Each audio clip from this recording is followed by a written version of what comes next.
Assalamualaikum warahmatullahi wabarakatuh. Hamdan wa syukran lillah, salatan wa salaman ala rasulillah Sayyidina wa maulana Muhammad ibn Abdullah wa ala alihi wa ashabihi wa tabi'ihi wa mawala. La hawla wa la quwwata illa billah. Ma ba'du.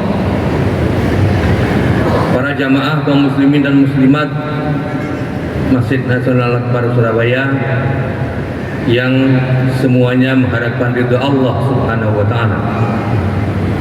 Kita bersyukur bahwa malam hari ini kita sudah sampai pada hari yang ke-26 bulan Ramadan tahun ini. Mudah-mudahan ibadah Ramadan semuanya yang kita lakukan dan sedikit yang masih tersisa kita hadapi mudah-mudahan diterima oleh Allah Subhanahu wa taala. Amin ya rabbal alamin.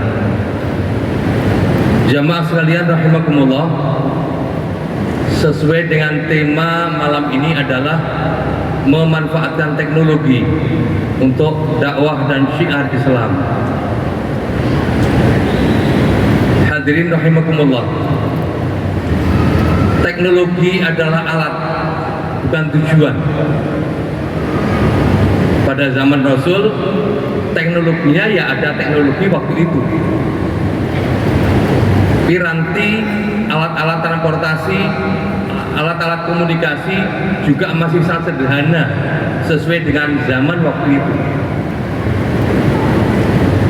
Rasul tidak mempersoalkan apa yang kita gunakan, bagaimana kita menggunakan alat-alat transportasi, alat-alat teknologi untuk dakwah Islamiyah. Yang penting tujuannya adalah syiar Islam, li'izzil Islam wal muslimin.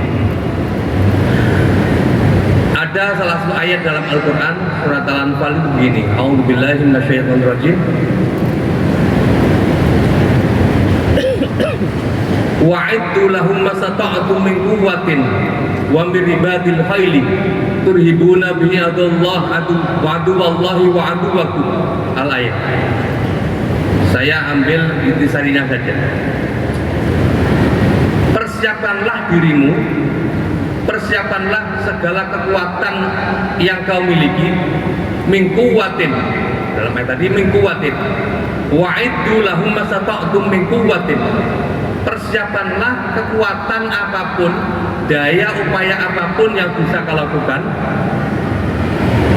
Wa min ribatil khayli, termasuk juga untuk pasukan berkuda, alat transportasi. Turhibuna bihi adullah, yang bisa menakutkan, menggetarkan musuh-musuh Allah, wa aduwakum, dan musuh-musuhmu. Al-ayat. Artinya begini para jemaah, apapun yang bisa kita manfaatkan untuk menghadapi kemungkaran, kalau kira sekarang kemungkaran, kemaksiatan, kebatilan yang merajalela, hadapilah dengan daya upaya kita yang bisa mengalahkan kemaksiatan, kemungkaran, dan kebatilan, yang bisa mengalahkan hal-hal yang batil itu. Jadi gampangnya begini, kalau sekarang era medsos, betapa banyaknya sekarang di TikTok, di YouTube, dan di Google, berita-berita, informasi, video, ajaan-ajaan yang bernilai destruktif, bernilai penghancuran perusahaan. Dengan kata lain, hal-hal yang batil misalnya. Kalau kita berdiam, kita diam saja. Kalau orang-orang baik itu diam, nah ini sudah alamat itu. Kemungkaran, kebatilan merajalela. Jadi bukan kita dengan menyetop kebatilan lalu mereka hilang, bukan. Kebatilan sampai kapanpun akan ada. Semenjak zaman Nabi Adam, kebatilan sudah ada sampai sekarang. Bahkan di era medsos, era informasi ini, kebatilan juga merajalela.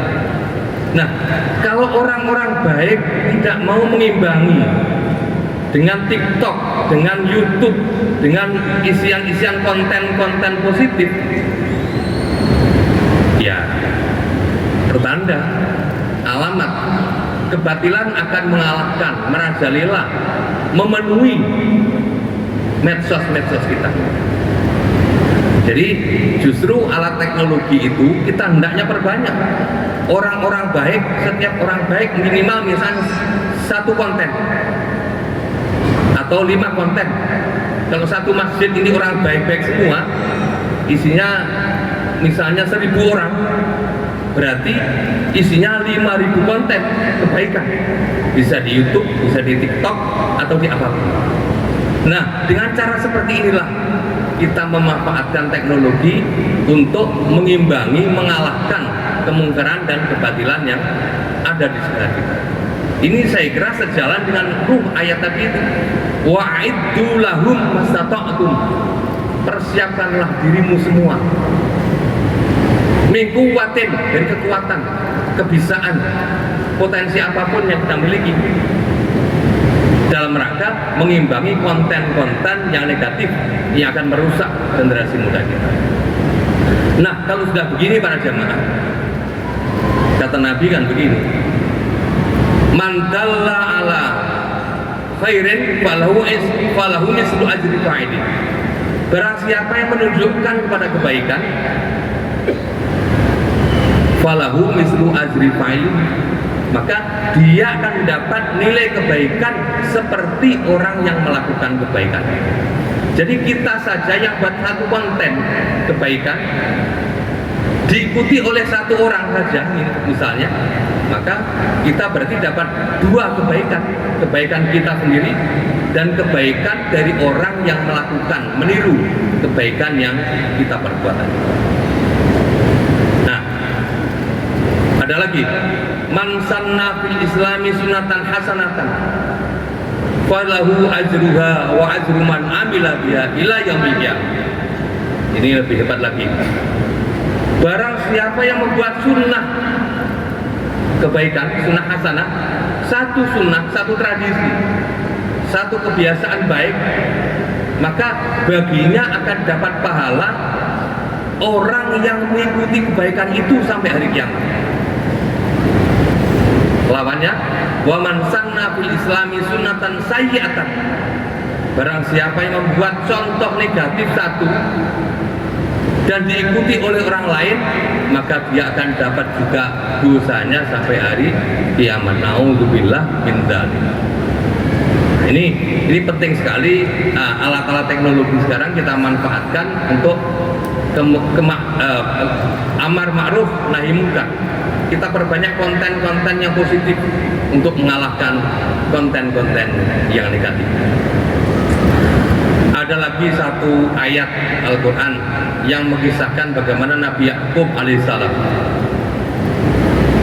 berkata kepada para putranya, wa qala ya baniya la tadkhulu min babin wahidin wadkhulu min abwabin mutafarriqah. Wahai anak-anakku semua, kata Nabi Yakub alaihissalam, waktu mencari Nabi Yusuf ini, temanya waktu mencari di mana posisi Nabi Yusuf alaihissalam. Janganlah kamu masuk dari satu pintu dalam mencari Yusuf. Janganlah masuk dari satu pintu. Wadkhulu min abwabin mutafarriqah. Tapi masuklah dari berbagai pintu yang berbeda-beda. Nah, dengan begitu tujuan Anda, tujuan kalian akan bisa menemukan keberadaan Yusuf alaihissalam. Nah, berpisah dari ayat-ayat tadi para jamaah, sesuai tema malam ini, kalau kita punya HP, ya, maka jangan berhenti pada memanfaatkan isi konten HP saja. Hendaklah kita tingkatkan, di samping memanfaatkannya juga membuat manfaat, membuat isi konten-konten yang positif agar orang lain bisa meniru kita, meniru kebaikan kita, sehingga kita dapat pahala kita sendiri, juga pahala orang-orang yang meniru konten baik yang kita buat tadi. Insya Allah dengan begini maka amar ma'ruf nahi munkar akan bisa tetap teguh, kokoh kapanpun dan dimanapun kita berada. HP-HP yang belum ada isi murotalnya, hendaklah coba diisi rekaman murotal itu. para ibu yang sedang memasak di dapur, menyiapkan buka puasa atau menyiapkan sahur. Coba kalau ada konten rekaman, ada rekaman murotalnya, sambil di setel, sambil masaknya juga dapat pahala, mendengarkan murotalnya juga dapat pahala. Para bapak, para ibu yang setelah tarawih istirahat, kalau HP-nya ada rekaman murotalnya, sambil istirahat malam tiduran, pengantar tidurnya adalah murotal. Subhanallah. Insya Allah dengan begitu maka HP kita akan produktif, bisa kita manfaatkan untuk komunikasi, juga bisa kita pakai untuk menambah pahala-pahala di setiap saat. Kapanpun kita ada waktu, kita setel murotal itu, otomatis insya Allah ngikuti hadis Nabi tadi, man sanna fil islami sunnatan hasanatan falahu ajruha wa ajru man amila biha ila yaumil qiyamah. Mudah-mudahan ada guna dan manfaatnya dalam mengisi sisa-sisa hidup kita, juga mengisi sisa-sisa bulan Ramadan ini. Mudah-mudahan kita bisa memanfaatkan waktu sebaik mungkin, kita bisa memanfaatkan sisa umur kita sebaik mungkin untuk hal-hal yang positif. Amin, amin ya rabbal alamin. Kurang lebihnya mohon maaf. Walakum minkum. Assalamualaikum warahmatullahi wabarakatuh.